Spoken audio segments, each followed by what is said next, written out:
Saludos cordiales, bienvenidos al estudio del comportamiento organizacional. Vamos a tener nuestra primera clase, una clase introductoria donde vamos a reconocer la importancia del comportamiento organizacional para la ingeniería industrial, el estudio sistemático del mismo y el desarrollo del modelo del comportamiento organizacional.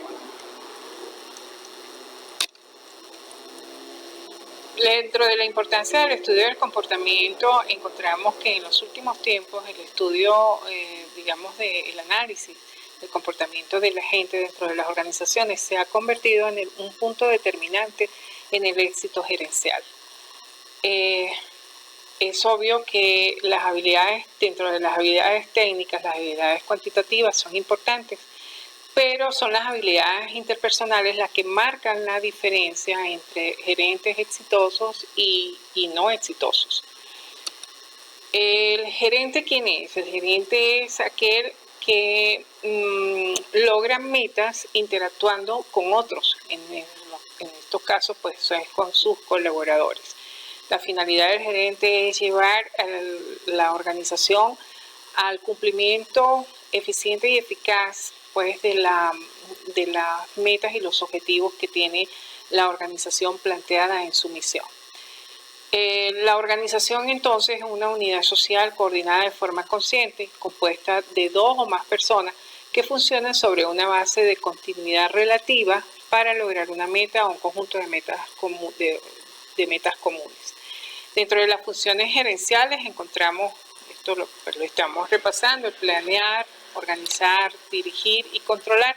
Son las funciones gerenciales y es lo que el gerente justamente, como dije anteriormente, cumple para poder llevar la organización a un feliz término. Él tiene roles gerenciales, tiene comportamientos gerenciales para poder cumplir con su misión dentro de la organización, y dentro de esos roles encontramos los interpersonales, los informativos y los decisorios. Dentro de los roles interpersonales encontramos su actuar como representante, como líder o como enlace. El rol informativo tenemos el de vigilante, difusor o vocero, y en los roles decisorios como empresario, manejador de dificultades, asignador de recursos y negociador. En todos estos roles siempre el gerente está interactuando con otros, toma decisiones, hace transferencia de información y sobre todo se comunica y actúa con los otros. Las aptitudes gerenciales que se necesitan para alcanzar las metas, según Robert Camps, son aptitudes técnicas, aptitudes humanas y aptitudes conceptuales. Las aptitudes técnicas son la capacidad de aplicar conocimientos en experiencias especializadas. Las aptitudes conceptuales corresponden a la capacidad mental de analizar y diagnosticar situaciones complejas. Y las aptitudes humanas tienen que ver con la habilidad para poder interrelacionarse con otras personas, saber escucharlas, saber entenderlas y por supuesto saber motivarlas. Es así como caemos en lo que es el concepto del comportamiento organizacional y encontramos que es un campo de estudio que investiga el efecto que tienen los individuos, los grupos y la estructura en el comportamiento dentro de las organizaciones, con el objeto de aplicar dicho conocimiento en mejorar la efectividad de las mismas.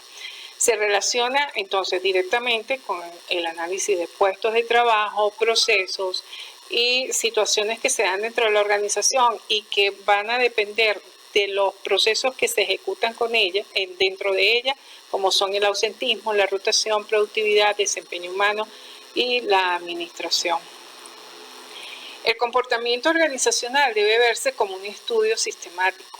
Es decir, tenemos como un tablero de ajedrez en donde movemos las piezas y donde a veces ciertos movimientos afectan otros que se dan dentro de la misma organización y que cumple con los procesos. Entonces, el estudio sistemático del comportamiento organizacional consiste en buscar las relaciones entre las causas y los efectos y basarse en conclusiones con evidencias científicas. Cuando nosotros hablamos del estudio del comportamiento organizacional dentro del punto de vista sistémico, significa que no vamos a especular, sino que las interpretaciones que podamos hacer van a estar basadas en esos análisis o en esa, digamos, en todo lo que se ha conseguido con el estudio. Dejamos ese conocimiento, digamos, vulgar y nos basamos en un conocimiento científico. La administración basada en la evidencia científica disponible, de esta manera se fortalece la interpretación que se desprende de la experiencia. La experiencia es importante, pero es la evidencia científica la que nos fortalece en esas interpretaciones. ¿Qué disciplinas intervienen en el comportamiento organizacional? Para poder estudiar, desarrollar este estudio, encontramos que la psicología hace un gran aporte dentro de los temas de motivación, de aprendizaje, de emociones, de percepción, de capacitación, de eficiencia del liderazgo, toma de decisiones, medición de actitudes, en la misma selección de personal, en el diseño del trabajo, en el estrés laboral.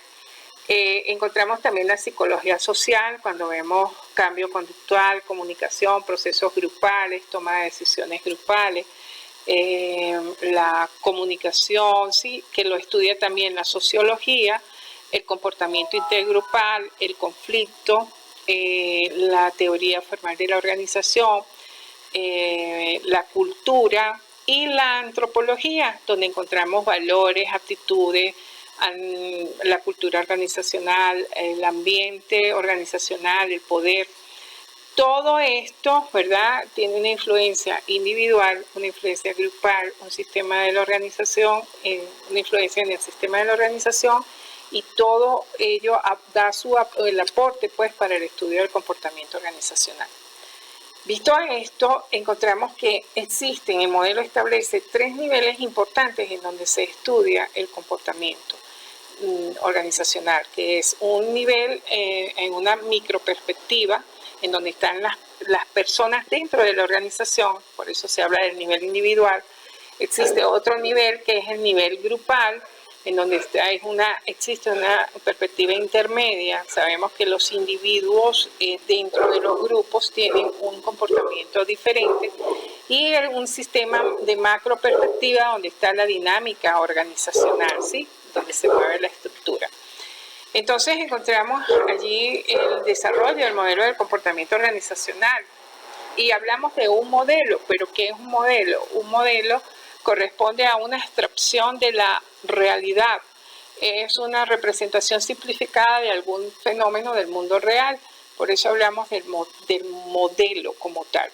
Y el modelo se establece, pues, en este sentido y se define en estos 3 niveles que previamente, pues, observamos. Dentro de ese modelo tenemos que identificar las variables independientes y las variables dependientes.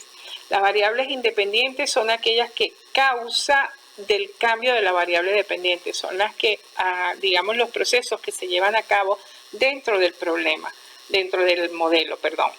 La variable dependiente es la respuesta, son esos resultados a estas interacciones que se dan dentro del modelo y las respuestas que se ven afectadas por una variable independiente.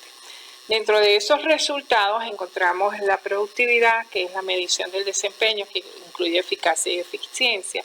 Encontramos ausentismo, la falla de la asistencia al trabajo, la rotación, que en este caso vamos a estudiar la rotación como el retiro permanente de una organización, que puede ser voluntario o involuntario. En este caso no vamos a hablar de rotación interna o externa, como lo hemos visto previamente en la administración de personal, sino que vamos a hablar de la rotación, que es el retiro permanente, tal como lo define en este caso el autor del modelo, que es el señor Robbins. Comportamiento ciudadano, que es el comportamiento discrecional, que no es parte de los requerimientos formales del trabajo de un empleado, pero que está dentro de él y dentro de su comportamiento natural, ¿sí? La conducta que se aparta de las normas de comportamiento en el trabajo, aquella que de manera voluntaria viola en forma significativa las normas organizacionales y que amenaza el bienestar de la organización o el de sus miembros. Encontramos, pues, que son conductas que quizás se dan dentro de los mismos procesos y la interacción en ellos. Estas conductas tienen mucho que ver con ese aspecto individual, ¿sí?, y el comportamiento que ellos arrastran hacia el comportamiento grupal. y la satisfacción en el trabajo, que es ese sentimiento positivo respecto del trabajo propio que resulta de una evaluación de sus características. Encontramos entonces el modelo que se establece, el modelo básico. Tenemos un primer nivel que es el nivel individual, en donde encontramos características biográficas, personalidad. Las características biográficas, que son el punto de partida, es lo que recibimos del trabajador cuando hacemos este proceso de gestión de administración de personal. Lo iniciamos justamente recibiendo esa información básica de la gente. Personalidad y emociones, percepción, valores y aptitudes, motivación, aprendizaje individual, toma de decisiones individual, todos estos aspectos interactuando entre ellos y produciendo, digamos, generando comportamientos dentro de la organización, pero que responden a un nivel individual. Estos aspectos interactúan cuando el individuo entra al nivel grupal y allí evaluamos liderazgo, estructura de grupo, grupos y equipos, poder y política, comunicación, ¿sí? Y también no dejamos de lado lo que ya vimos en el nivel individual, de allí pues su estudio sistemático, porque siguen interrelacionándose. Los atributos de personalidad van a actuar en este nivel grupal, en la percepción que ellos puedan tener, y ahí se generan pues todas esas situaciones de, digamos, de interacción que pueden darse en el nivel grupal, para luego ascender al nivel del sistema de la organización, en donde vemos estructura, cultura organizacional y políticas y prácticas de recursos humanos, que digamos, materias previas como es administración de personal, ¿sí? La interacción de todos estos aspectos que se dan tanto en el nivel individual como en el nivel grupal o en el nivel sistema organizacional son procesos que se dan con variables independientes. Todas estas que están acá y que he mencionado antes son variables independientes.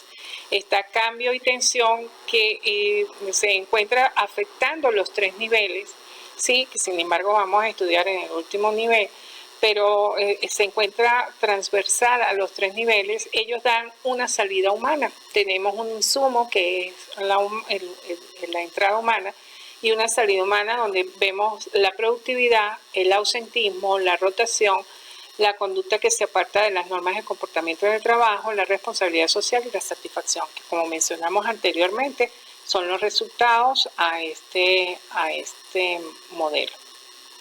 Aquí vemos un resumen que es edición, en la 15ª edición, en donde encontramos los insumos de nivel individual, los procesos que se dan, y los resultados que están presentes allí. Por ejemplo, en el nivel individual encontramos la diversidad, la personalidad. Por eso encontramos las emociones, el estado de ánimo, la motivación, la percepción, la toma de decisiones. Y como resultados encontramos la actitud y el estrés, el desempeño de la tarea, comportamiento de ciudadanía y el comportamiento de distanciamiento. En el nivel grupal vemos la estructura grupal, los roles grupales, las responsabilidades del equipo. Como procesos encontramos la comunicación, el liderazgo, poder y política, conflicto y negociación, y como resultados a nivel grupal encontramos la cohesión grupal y el funcionamiento grupal. Y en el nivel organizacional, como insumo encontramos la estructura y la cultura. Como procesos encontramos la administración de recursos humanos, prácticas de cambio, y como resultados la productividad y la supervisión. Digamos que este es el modelo básico a través del cual vamos a estudiar el comportamiento organizacional. Nos vamos a basar en él, vamos a estudiar primero el nivel individual, el segundo corte será el nivel de grupal y el tercero el nivel de sistema de la organización. Vamos a ver de manera sistemática cómo estas variables independientes van a interactuar para darnos un resultado con las variables independientes de productividad, ausentismo, rotación, y así poder, digamos, hacer una interpretación de los comportamientos que vamos a ver en los individuos de manera científica, de manera sistemática y ya dejando de un lado la intuición para fortalecer, digamos, esa intuición con el estudio científico.